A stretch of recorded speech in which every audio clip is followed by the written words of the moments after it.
Praise the Lord. Praise the name of the Lord. Praise him, you servant of the Lord. You who minister in the house of the Lord, in the court of the house of our Lord God. Praise the Lord, for the Lord is good. Sing praise to him, to his name, for that is pleasant. For the Lord has chosen Jacob to his own, Israel to be his trusted possession. I know that the Lord is great, that our Lord is greater than all gods. The Lord does not whatever please the Lord does whatever please him in the heavens and on earth, in the sea and all their depths. He makes clouds rise from the end of the earth. He sends lightning with the rain, all and bring out the winds from his storehouses. He struck down the firstborn of Egypt, the firstborn of men and animals. He sent his signs and wonders into your midst of, O Egypt, against Pharaoh and all his servants. He struck down many nations and killed mighty kings. Sihon, king of the Amorites, Og, king of Bashan, and all the kings of Canaan. And he gave their land as an inheritance and an inheritance to his people Israel. Your name, O Lord, endures forever. Your renown, O Lord, through all generations. For the Lord will vindicate his people and have compassion on his servants. The idols of nations are silver and gold made by the hands of men. They have mouths but cannot speak, eyes but they cannot see. They have ears but cannot hear, nor is there breath in their mouth. Those who make them will be like them, and so will all who trust in them. O house of Israel, praise the Lord. O house of Aaron, praise the Lord. O house of Levi, praise the Lord. You who fear him, praise the Lord. Praise be to the Lord from Zion. To him who dwells in Jerusalem, praise the Lord. Amen. Shall we pray? Father God, we thank you for this privilege. Speak to us through Psalms 135, Lord. In Jesus' name we pray. Amen. This psalm contrasts the greatness of our God with the powerlessness of the idol. The pagans worship idol, while children, the people of God, worship the living God. The author of this psalm is anonymous, but we can see the psalms tell us to praise the Lord. From verse 1 to 4, it says that you servant of the Lord, praise the name of the Lord, praise him, you servant of the Lord, you who minister, and for that God is good. Verse 4 says that for the Lord has chosen Jacob to be his own, Israel to be his treasured possession. We have so many reasons to praise God, but these psalms mainly tell us to praise God based on three things. That is, the first, God Almighty chosen us. Verse 4 says, for the Lord has chosen Jacob to be his own, Israel to be his treasured possession. Now, God Almighty chosen we also. First Peter 2, chapter 2, verse 9 says that, but you are a chosen people, a royal priesthood, a holy nation, a people belonging to God, that you may declare the praises of him who called you out of darkness into his wonderful light. So God Almighty chose Jacob and Israel to reflect the commission to the nation. God Almighty chosen we people also to declare his praises amongst the Gentiles. The first thing, God called us, brought us to, He called us and brought us to a covenant that we should hear His word and obey His words. Secondly, that God is the living God and He is not only actively dealing with the world, but also He cares, He deals with the needs of His people. We can see from verses 5 to 13, we can see that He not only deals the matters in the world, but He deals the matters concerning to His people. Thirdly, God is there near to His people and He has compassion on His servants. 14, verse 14 says that for the Lord will vindicate His people and have compassion on His servant. Next, verse 18 says that those who make, regarding idols, those who make them will be like them, and so will all who trust in them. Here, when we worship the living God, we will become more like Him. And the people, those who worshipping idols, they are becoming like idols. So our first choice, our preference in our life must be worshipping God. When we worship our living God, we will become more like Him. Let Almighty God bless each one of us with this Psalms. Now let's help us to understand it properly, help us to apply it in our lives. And by looking at you and the things you did, help us to understand us better. In thy light, glorify your name, Father. In and through each one of us in this gathering. In Jesus' most precious name I pray. Amen.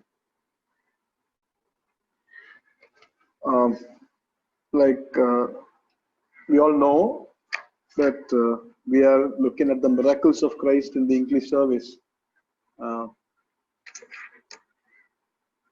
And we have reached the second miracle that is recorded in the scriptures, in the New Testament. The second miracle that Jesus performed in the Gospel of John, chapter 4.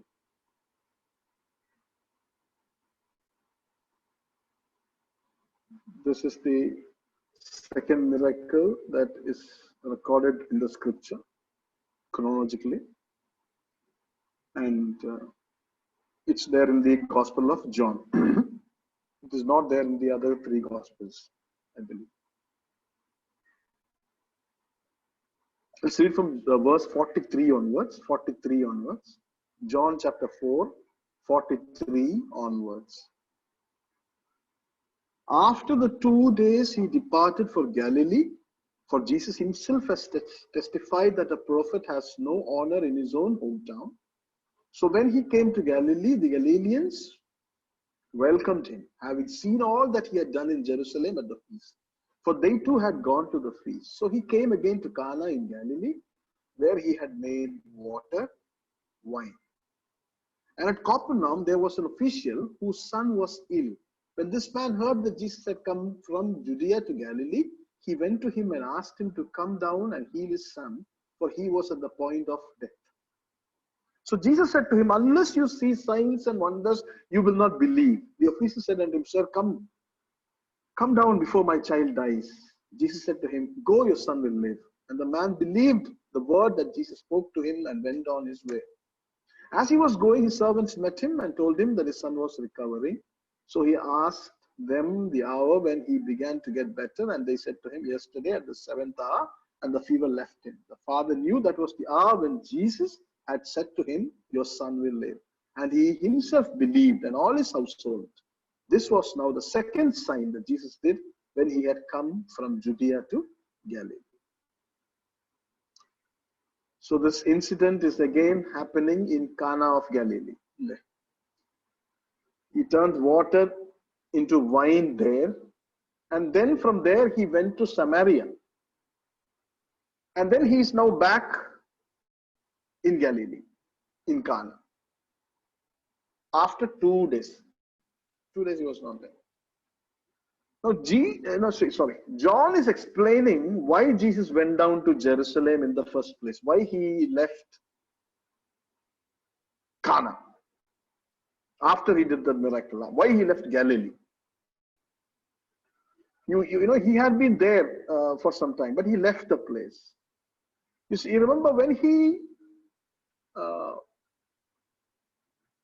did the first miracle, you see people were really surprised and there was much positive reactions, isn't it? Going all over the place.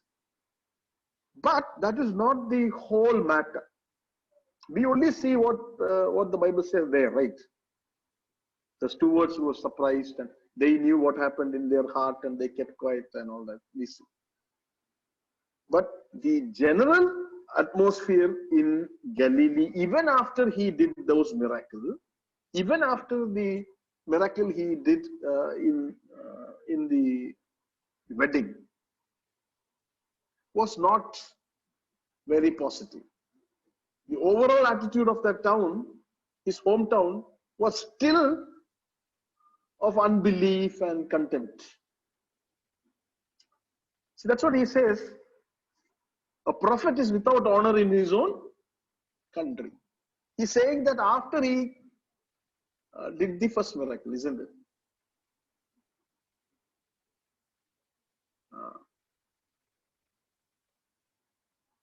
So overall, even after the first miracle, and even after the things he said in those areas, the overall attitude of those from his hometown was still bad. And since it was that situation, he left that place and went to Jerusalem. And there he had a wider hearing. He had a wider acceptance. And what happened there in Jerusalem, the Galileans saw all that. These people who he left, they also went there to Jerusalem. And there they saw Jesus, being accepted by a greater crowd. And when they saw that, and when Jesus came back to Galilee again, they accepted him. You got the point? When he was there among them, did the miracle, they did not have a proper attitude towards him. But once he left the place and they saw him accepted and heard by a greater crowd of people in Jerusalem, then they welcomed him back. When he came back, they welcomed him. You know what was the first attitude? No, in the book of Luke, in the Gospel of Luke, in the 4th chapter, verse 28-29, we read what those people did. Right? Luke chapter 4, 28-29. It says, all in the synagogue, all, not a few of them, all in the synagogue, led him to the brow of the hill on which their city was built, that they might throw him down headlong. Is that our attitude? This was their attitude then. Jesus did one miracle in Cana, right? Last time we said 30 years he was quiet. He didn't want to, he is, Colossians chapter 2 verse 9 says, he is the complete Godhead. Full force of triunity is in him. But he grew up as a child and he didn't want to be popular. He didn't want to, suddenly do anything. He waited for the right time. And then after 30 years, when it was time for him to manifest who he was to the world, he did the miracle. In Cana. How patiently he waited. But in spite of that, people were not happy with him. Right? And that's why he says here, a prophet has no honor in his hometown and he left the place. And when he came back, now they welcomed him, having seen all that he had done in Jerusalem at the feast. For they too had gone to the feast. They have seen. And now they know this guy can do many things. Right? He can do many things. He can do many things for them. They could make that out because they saw what he did here and they saw what he did there. Right? You remember Nicodemus? Nicodemus. He was a prominent person in the government of Israel. You remember what he said about Jesus? In John chapter 3 verse 2. In John chapter 3 verse 2, remember what he said? Rabbi, we know that you are a teacher from God, for no one can do these signs that you do unless God is with him. You see? Nicodemus understood that he is a miracle worker. He didn't understand he is Lord and God, okay? That he didn't understand. But he knew that he had some speciality which can be used for Nicodemus' benefit and for the people's benefit. So now everybody is looking at Jesus as someone special. They believe that he could do miracles. It doesn't say that they believed him as God and Lord. No, they did not believe him as God and Lord, who would save them from the wrath of God, who would save them from sin and eternal destruction. They didn't look at him like that. What they looked at was he is not an ordinary person. He's not that ordinary person that they tried to kill. Okay? They looked at him as somebody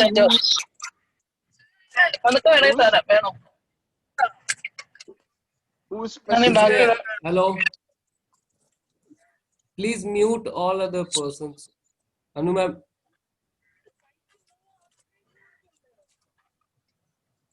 Okay. Dr. Anu, മറ്റെല്ലാരെയും ഒന്ന് ജേക്കബിനെ ഒഴിച്ച് ബാക്കി എല്ലാരെയും ഒന്ന് mute ചെയ്യുവോ? Sorry, it is interrupting. That's why. Okay, no problem. Shall we continue? Yeah. Yeah. So now they have accepted him as somebody special, right?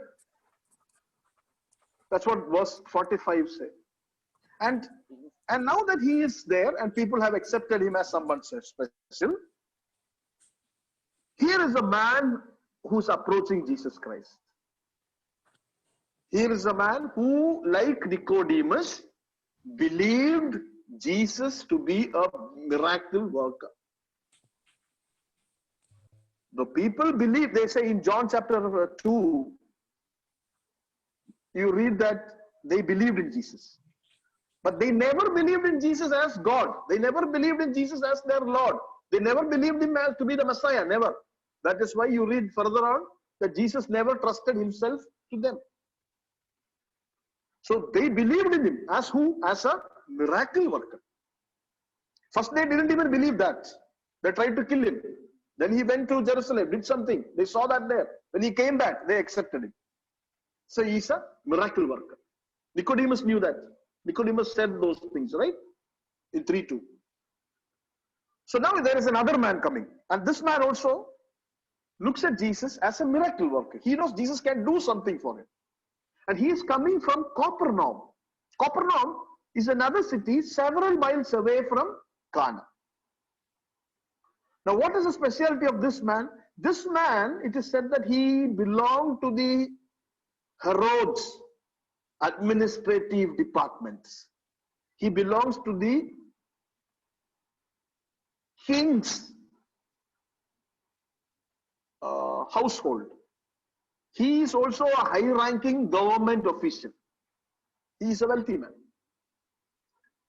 And possibly, for all those people who are gathered here, they may know him as a man who had everything. He had car, he had house, he had a good job. He had another house in another place, like that. And everybody might have seen him, understood him as a person who is not in need of anything. He doesn't need anything. He has everything. But now he is here. And he's not only here, he is in a dire need. He's desperate. Why? Because his son is sick.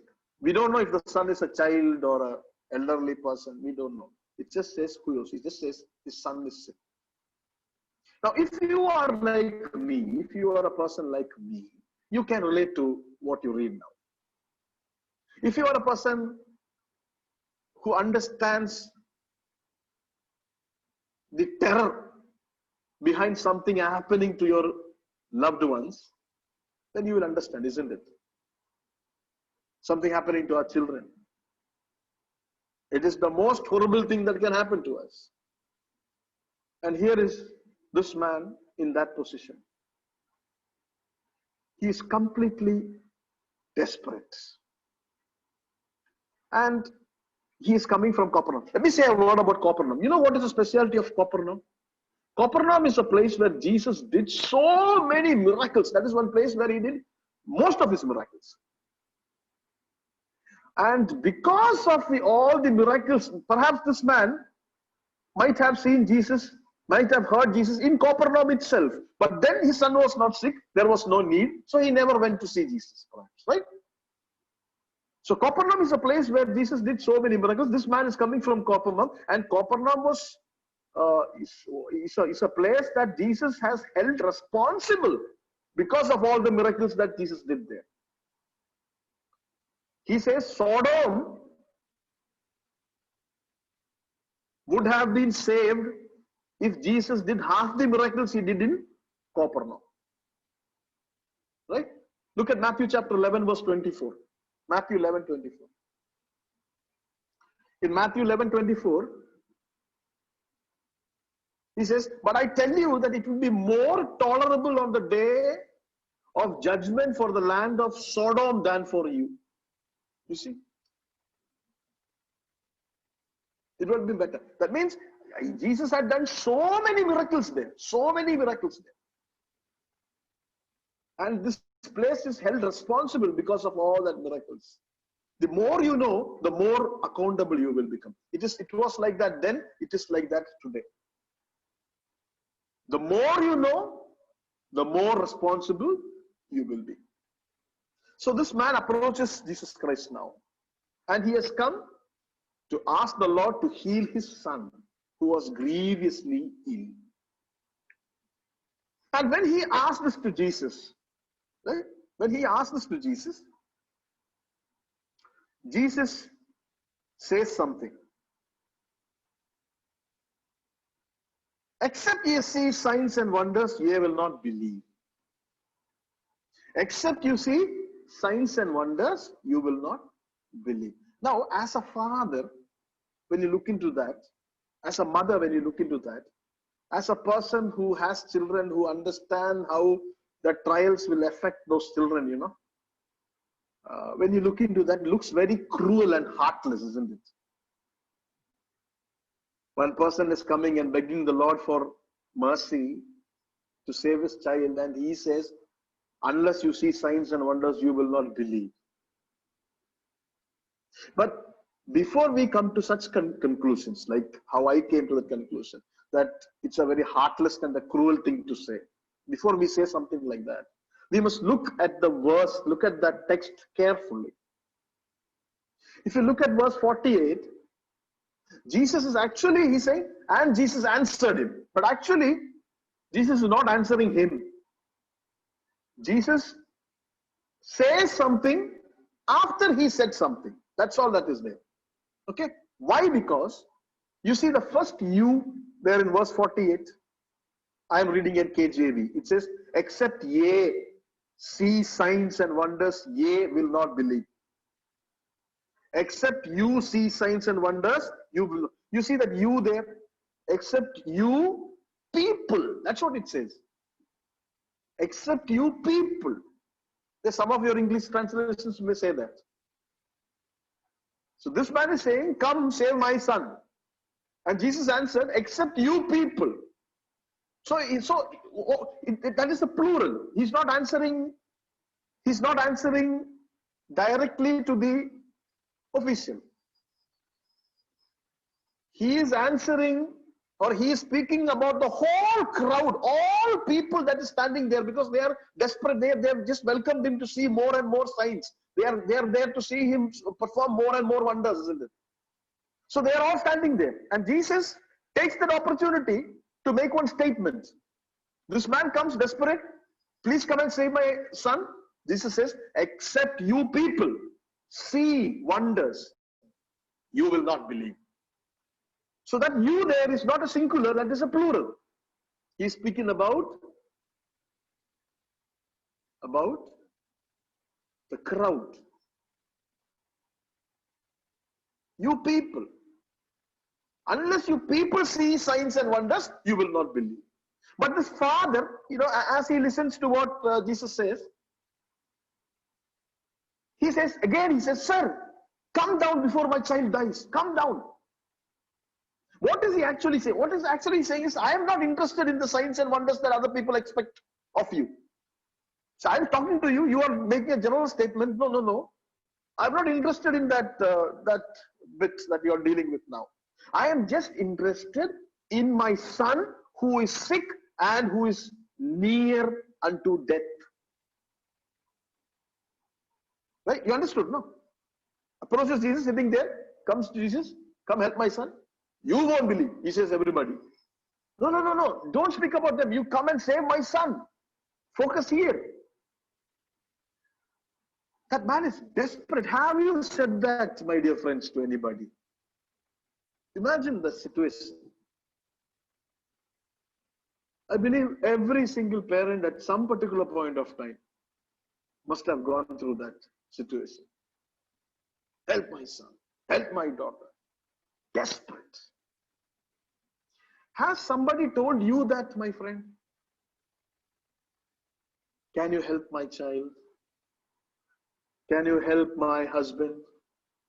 Can you help my daughter? Can you help my family? One of the greatest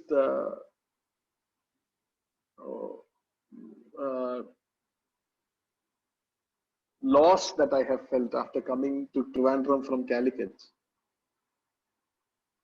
was that there were certain families in Calicut who were very close to me. I used to be like a brother, like a father, like an uncle, like a cousin, like a son in certain families. And most of those families were so desperate. They were so desperate, they needed that one person to help them out in whatever ways, we could. And I remember those calls, those frantic calls that would come to me in the night, during day. Brother, can you please come? Jacob, can you please come? Can you come? There is such need. We need you to come. Help me out. They don't call me to preach to them. No, they don't call me to sing to them. No, there are other needs. And when I am here, when me and Needu, when we are here in this home, we still speak with some of those families, most of the families there. But then again, we feel so sad, so burdened in our hearts that we are unable to do what we used to do for them when we were there. Because you should understand, the situation is so desperate. And I understand that because I was desperate. There were so many times that I called for help and people came. For myself, for my children. And there are people, my dear friends, around us who are calling, come help, desperate. And only if you understand the desperation, you will understand their cry. This man is asking, Lord, yes, you are speaking. When I called you, you are making a statement to the crowd. No. Concentrate on me. My child is dying. Can you please come? Can you please come and help me save my child? And since he asked the second time, You know how Jesus responds? Go, your son will live. What sort of an answer is that? Go, your son will live. And if that was me there, I would have felt it to be almost a mockery.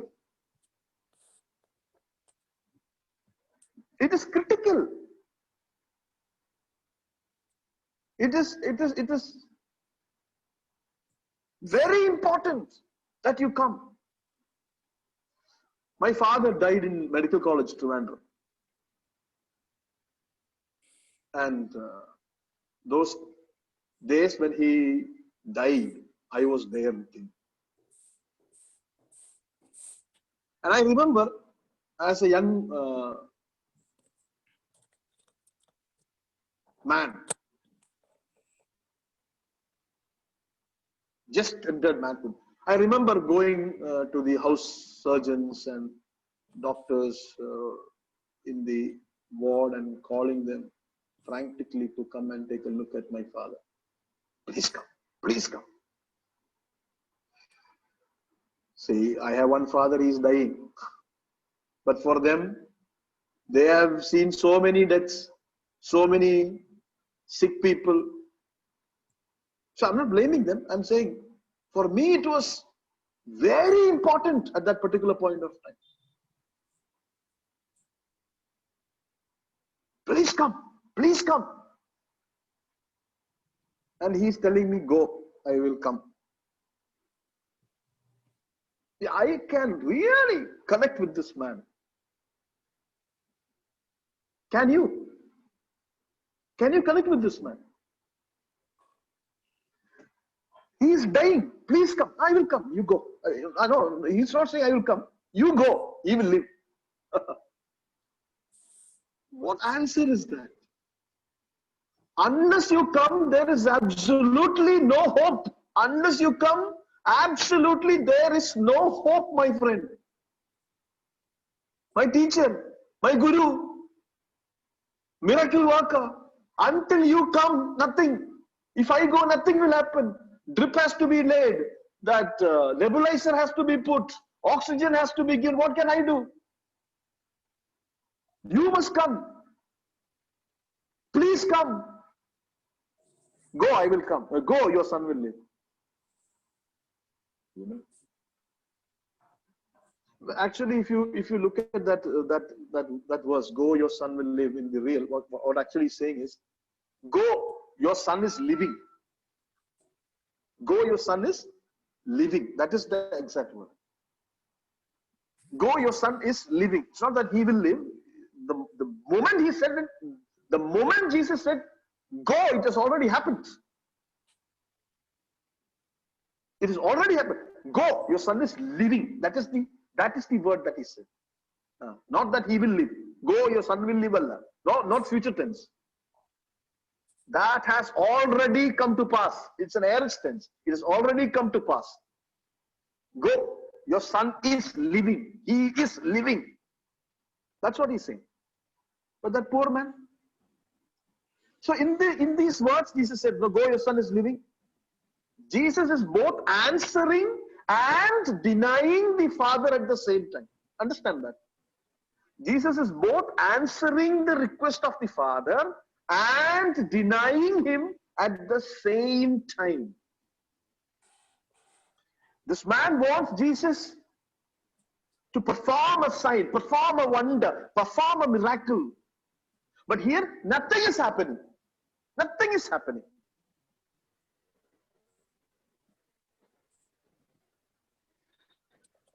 No Holy Spirit.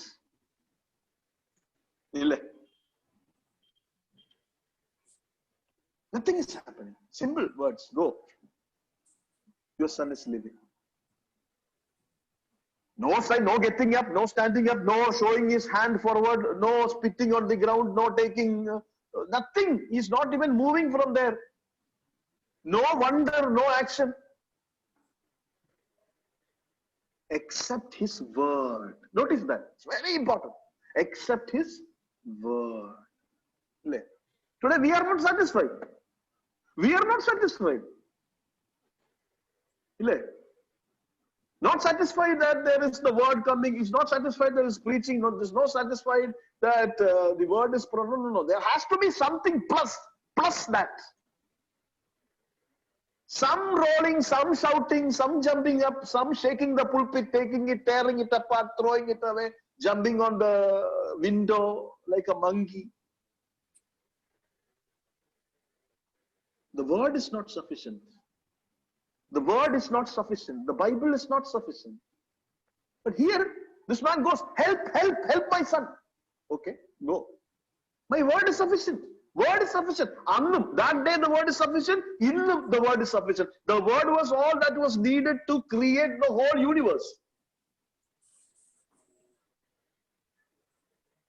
The word was all that was needed for God to create the whole wide world universe. Let there be light, he said, and light just came out of darkness. That is the power of the word. Same word that you and I have in our hands today. The word of God. But most of us, many of us are not satisfied.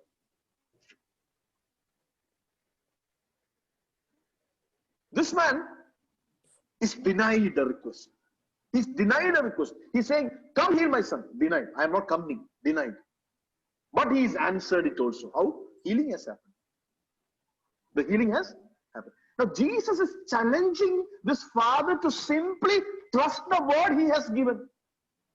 What is Jesus doing here in this second miracle? He is challenging that father to trust the word that he has given.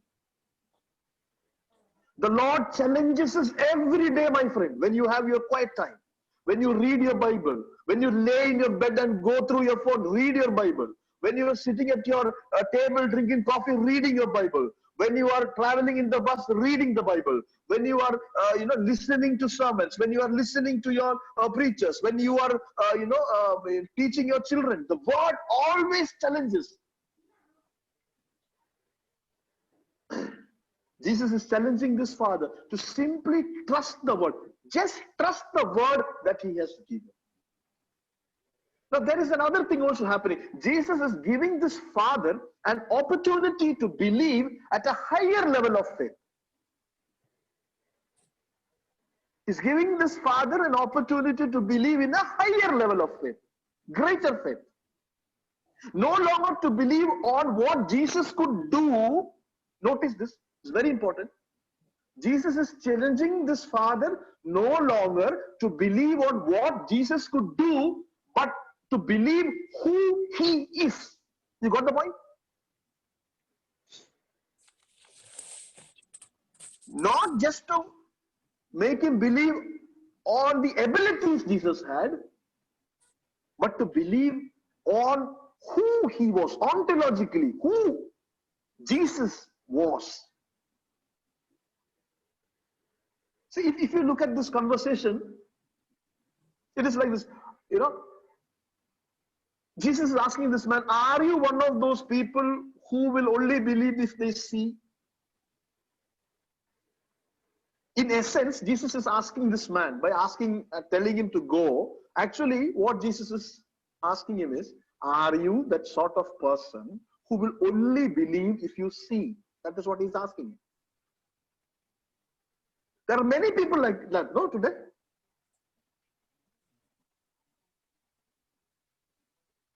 So this man answers him, no, I don't want to discuss that. I'm just desperate, Father. I just want you to come and heal my son.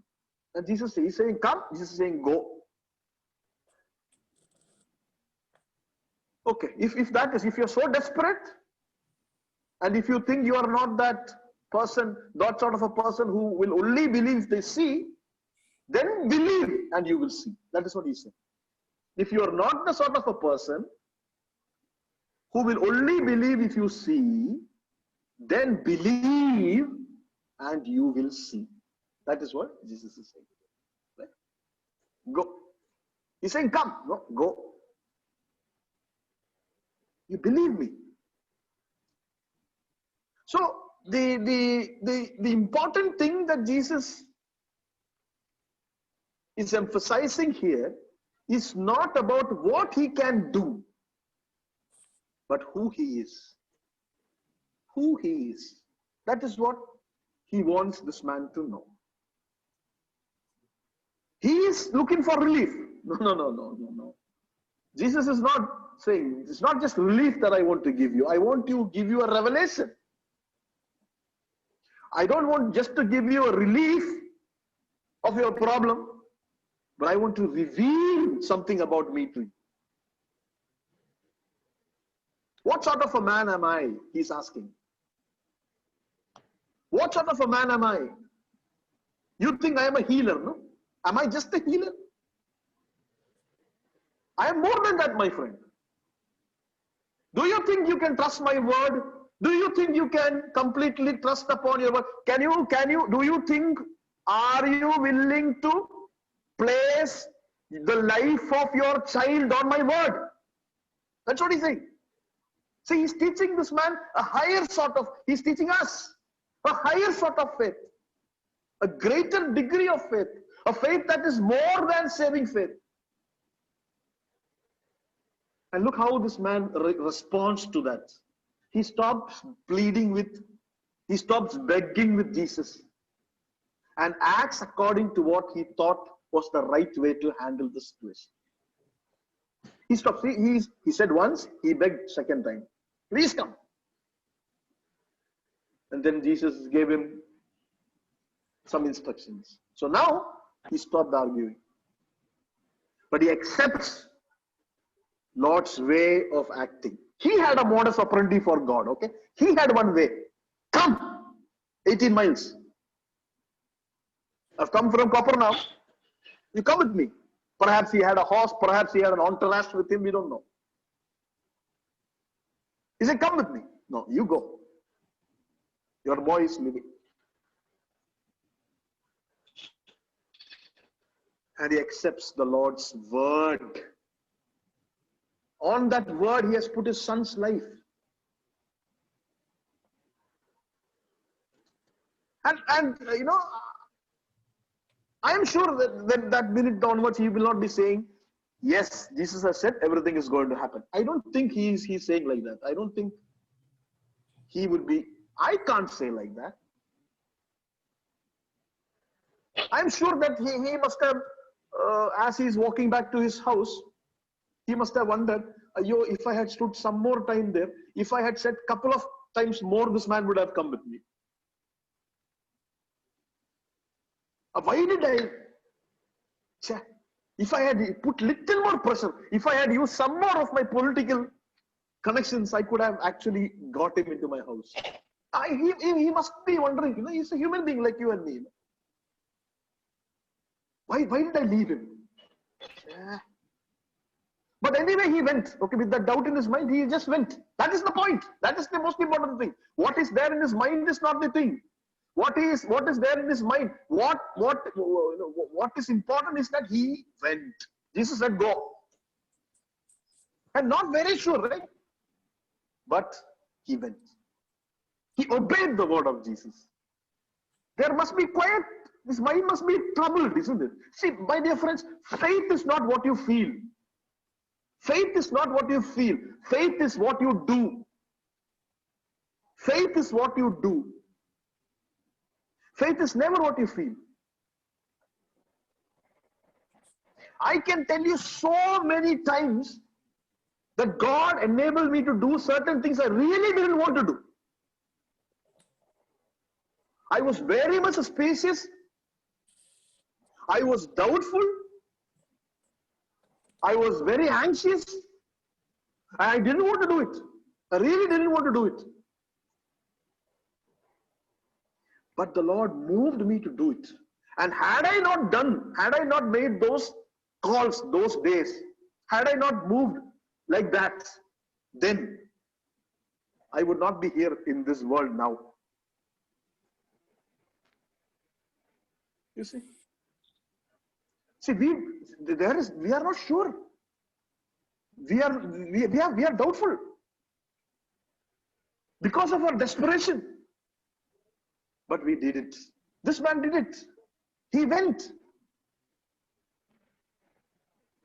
Have you had that sort of a need in your life, my dear friend, which you had no answer? You've been praying, you've been asking the Lord, do something about it, and you had a plan how the Lord should do it. Right? You said, come. In Jesus' name. You said, anything you ask in your name, I will get. So come. Right? And your heart is burning. Come, come, come. Jesus, I'm asking you. But he doesn't come.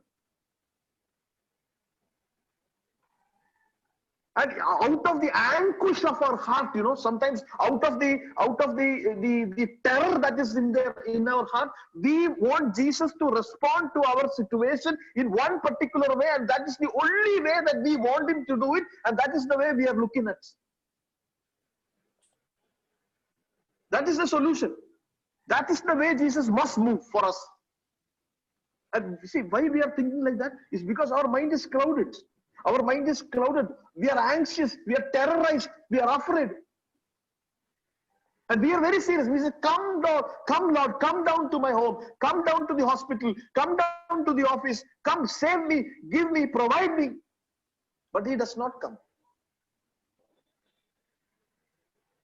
But he does not come. And in such situations, I am sure, well, for me, I can very confidently tell you, I was being doubtful, very doubtful. When God doesn't do certain thing I've been praying for, sometimes the doubt come to my mind,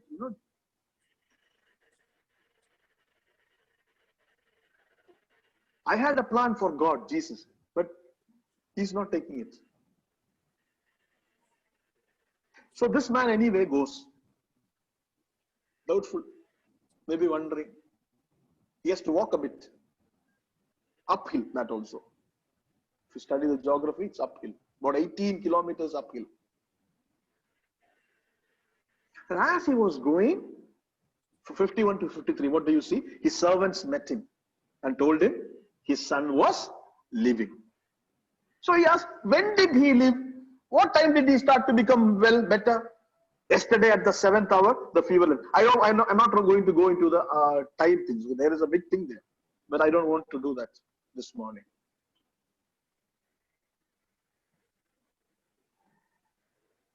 And immediately this father knew that was the hour when Jesus said to him, your son will live.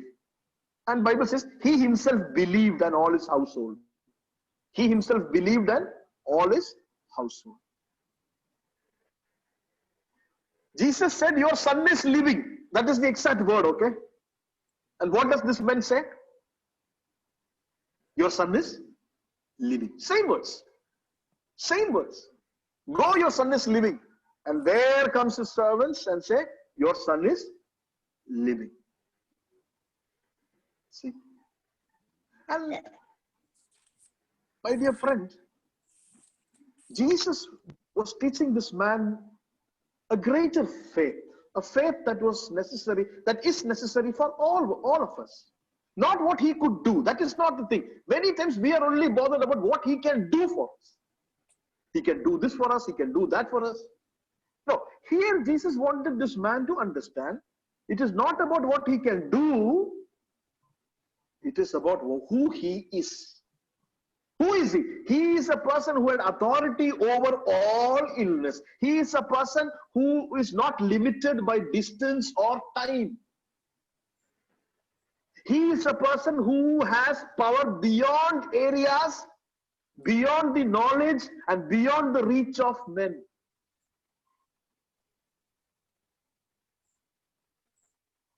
And that is what Jesus wanted him to learn then. And my dear friends, that is what Jesus wants us to know today, understand today. And when the man understood that, Bible says he believed and all his household with him. It is the same word used there, believed, okay? Same thing that he said before. But it is in a much higher way. It is a trust that God was at work and would work out his issues in life in ways that even he could not imagine. Right? Before he had one way for God to work. He believed Jesus could cure, heal his son. But he had one way for this. What? Come, going with him. That was the only way. The miracle worker has to come. But now, that understanding has elevated. It has come to another level.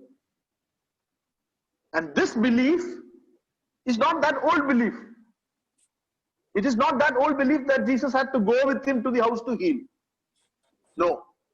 Now that belief has elevated, has climbed up.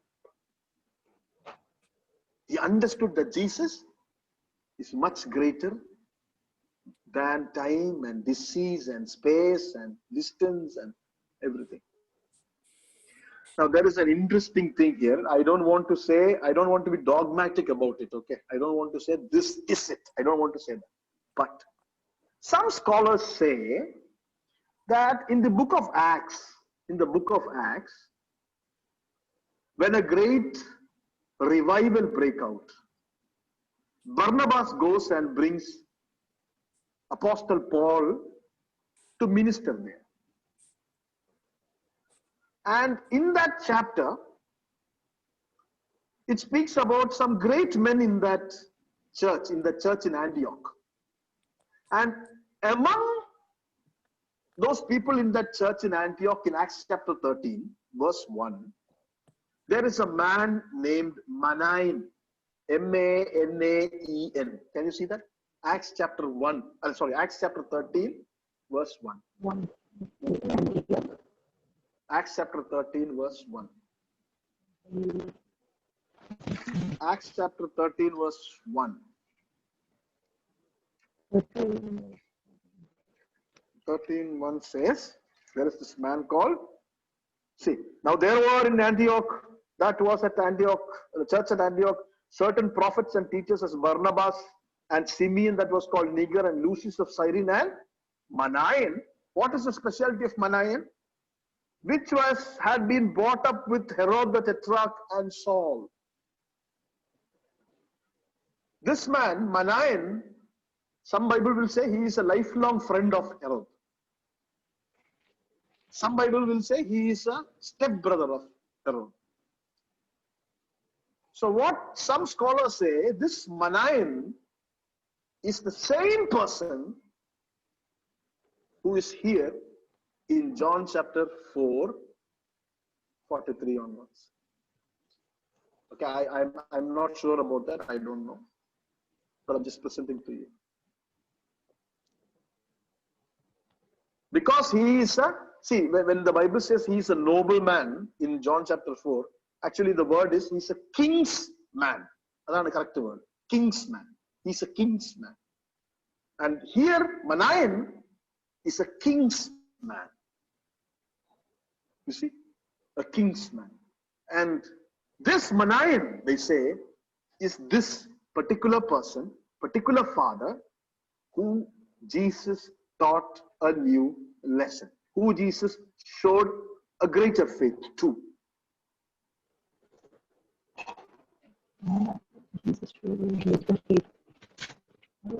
Now John, ends when he's ending this chapter. He says this is a second sign that Jesus did when he had come to Judea of Galilee. Second sign. And in this sign, what was it? What was that Jesus showed, manifested to the people? He showed that he's not just somebody who is able to deal with your problem, but he's something more than that. He's not just a problem solver. He's not just a miracle worker. He's more than that. Who is he? He is God. He's above everything, nothing. He's not limited by anything. You and I should not limit him. We should not limit him. We should not say, God, if you are going to do this for me, you have to do it now. If you're going to do that for my family, you have to do it now. If you're going to do something for the church, you have to do it now. If you're going to do something, do it there. Do it like this. Do it like that. Let us not limit God. Let us not limit God. Right? Jesus is telling this man and telling us this morning that he is beyond somebody who solves our problem. Who is he? Hebrews chapter 12. Look at Hebrews chapter 12. Hebrews chapter 12.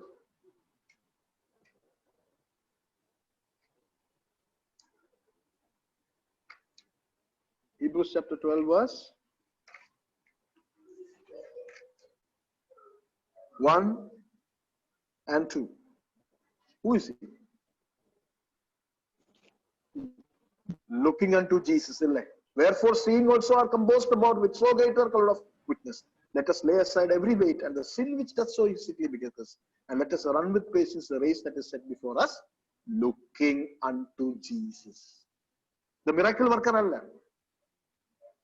The problem solver Allah. Who is he?